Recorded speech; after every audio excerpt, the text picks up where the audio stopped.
Alors, ne perdons pas plus de temps, et donc j'attaque sur la première partie dédiée à Nietzsche.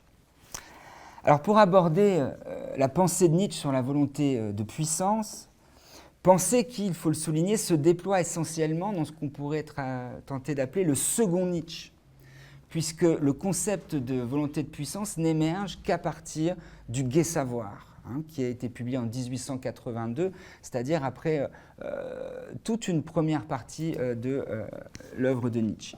Puis elle se déploie dans Ainsi parlait Zarathustra et se termine jusqu'au dernier grand texte qui précède l'effondrement de Nietzsche en 88.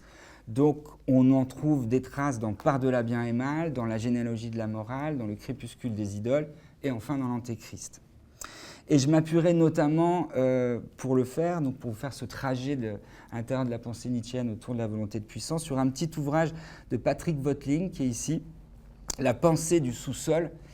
Et donc je ne saurais trop vous recommander la lecture de ce petit livre qui est aussi petit qu'efficace, précis et clair. Et le livre expose de façon exemplaire les enjeux de la philosophie nietzschéenne et tout particulièrement, pour notre propos, sa conception originale de la psychologie. Car c'est bien à travers cette refondation de la psychologie que Nietzsche éclaire le sens de la volonté de puissance. Non comme une catégorie métaphysique, donc ainsi que Elisabeth Foster Nietzsche ou Heidegger l'ont fait, mais comme l'ouverture d'un champ radicalement nouveau.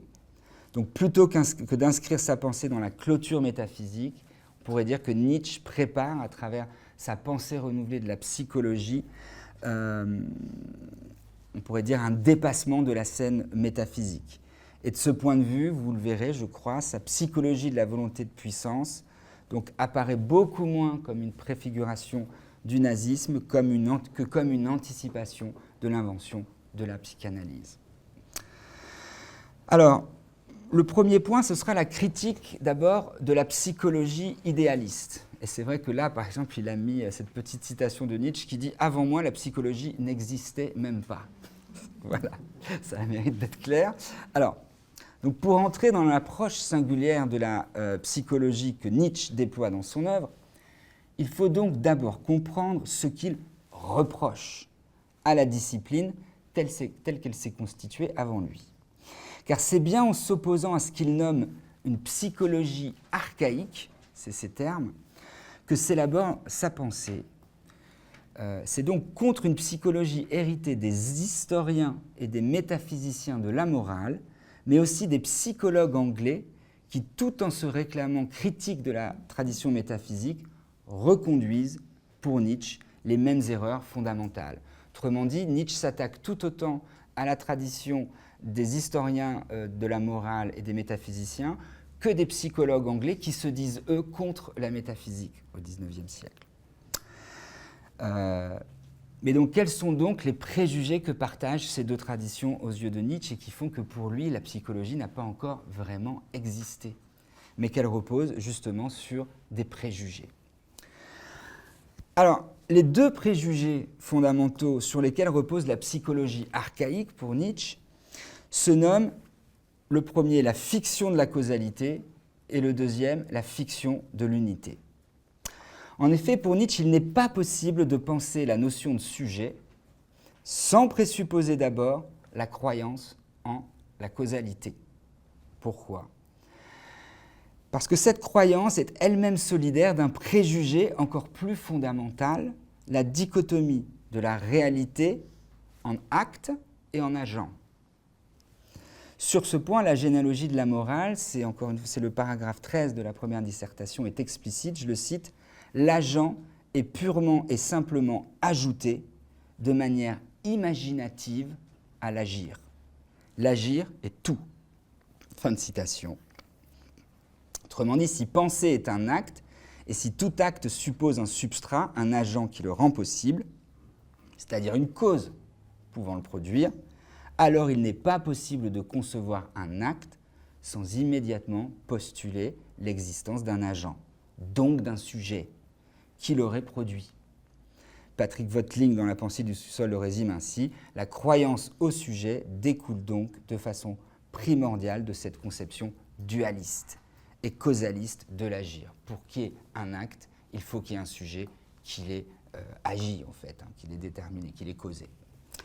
Or, pour Nietzsche, qui sur ce point, comme nous allons le voir, je crois, anticipe Freud, ce schéma causaliste qui pose un sujet comme cause de ses actes passe sous silence un fait que chacun peut aisément pourtant constater dans sa propre vie.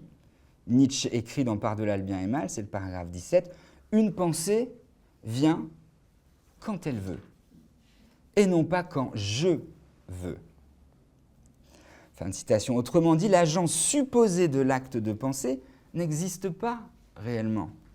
Il doit être compris comme une fiction rétrospective, imposée par la logique, mais que l'expérience humaine dément. Aux yeux de Nietzsche, il serait donc plus honnête de dire qu'à la place du sujet conscient, conçu comme l'agent plein et entier de ses pensées, il y a un « ça pense » qui échappe en grande partie au sujet et pour lequel ce dernier n'est qu'un support logique. Autrement dit, pour Nietzsche, l'idée même d'un sujet conscient, agent posé comme cause de ses actes de pensée, idée qui sous-tend pourtant toute forme de psychologie archaïque, revient toujours à méconnaître le fait que ce qui pense en nous échappe dans une large mesure, comme s'il existait une autonomie propre des pensées. Cela est particulièrement visible, par exemple, pour nous psychanalystes, dans les névroses obsessionnelles ou encore dans les voies qui s'imposent à la conscience du sujet psychotique. Autrement dit, croire à un sujet agent, c'est donc nier l'existence d'un support, pour Nietzsche, infraconscient ou inconscient pour nous. Et plus encore, refuser de reconnaître tout ce qui pourrait mettre en péril l'unité de la pensée, alors même que celle-ci paraît toujours sur le point de s'éparpiller ou de céder. Et c'est ce qui nous conduit au deuxième grand préjugé sur lequel repose la psychologie classique ou archaïque, celui de l'unité du sujet. Dans le cadre simpliste d'une appréhension dualiste de la réalité avec l'agent et l'acte, il ne saurait être question d'imaginer un sujet qui ne soit pas simple, c'est-à-dire transparent à lui-même dans ses intentions. Or, rien aux yeux de Nietzsche n'est plus éloigné des faits qu'une telle représentation. Pour Nietzsche, il serait au contraire préférable de dire que seul un état final de la pensée parvient à la conscience, et que cet état final, pris pour la pensée elle-même, occulte en réalité l'ensemble de son processus. Car ce processus engage des instances infraconscientes ainsi que des conflits pulsionnels que la conscience ne perçoit pas. Nietzsche écrit dans un fragment posthume, c'est au volume 12 des fragments posthumes, page 61, je le cite, « Tout ce qui arrive à la conscience en tant qu'unité est déjà monstrueusement compliqué. Nous n'avons jamais qu'une apparence d'unité. » Fin de citation. Loin donc de pouvoir tenir lieu de garant de l'unité des intentions de l'agent, le sujet n'est pour Nietzsche rien d'autre qu'une fiction, encore une fois, induite par le fonctionnement même du langage, par sa logique implicite, et non une description fidèle de la réalité. De la même manière, la conscience, loin de pouvoir représenter l'essence de l'homme, n'est qu'un phénomène de surface, un voile pudique, masquant tout un ensemble très complexe, très obscur, d'opérations impliquant directement les pulsions inscrites dans un corps vivant. Ainsi, et pour conclure donc cette partie consacrée à la critique de la notion de sujet, il faut dire que quiconque souhaite s'affranchir des préjugés constitutifs de la psychologie dite archaïque par Nietzsche doit, selon Nietzsche, commencer par se défier du langage lui-même, de ses fictions, de ses fétiches qu'il érige pour tenter de saisir un réel qui, par nature, lui échappe. Or, je dirais, n'est-ce pas précisément à de tels fétiches que depuis toujours, les philosophes, les métaphysiciens, mais aussi les psychologues anglais se sont confiés pour penser l'essence du sujet humain? N'est-ce pas la grammaire et la syntaxe du langage qui, inlassablement, ont servi de boussole à la spéculation sur